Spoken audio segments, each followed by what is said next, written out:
শুরু করছি কুফরি গল্পের ৩২তম পর্ব। ঈশিতা বলে, কে তুমি? আমার পিছু করছো কেন?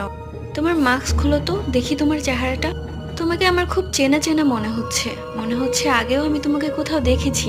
এবার ছেলেটি আস্তে করে তার মাস্ক খুলে ঈশিতা যা দেখে তা ঈশিতা নিজের চোখকে বিশ্বাস করতে পারে না। এটা আর কেউ না, এটা ইয়াশ। এই দৃশ্য দেখে ঈশিতা সেন্সলেস হয়ে পড়ে যায় মাটিতে। এরপর ঈশিতা যখন চোখ খুলে তখন দেখে ঈশিতা ইয়াশের কোলে মাথা রেখে শুয়ে আছে।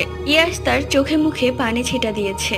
ঈশিতা বলে, ইয়াশ, তুই তুই বেঁচে আছিস? আমি ভেবেছি তুই মারা গেছিস। তুই এতদিন কোথায় ছিলি? এই বলতে বলতে ঈশিতার চোখ দিয়ে পানি পড়তে থাকে। তোমাদের মনে আছে ইয়াশ যখন মারা গিয়েছিল তখন এই কথা শুনে ঈশিতা কত কান্না করেছিল। এরপর এত কষ্টের পরও ঈশিতা কান্না করেনি, কিন্তু আবার ওই ইয়াশকে জীবিত দেখে এবার ঈশিতা কান্না করে দিয়েছে। পরবর্তী গল্প।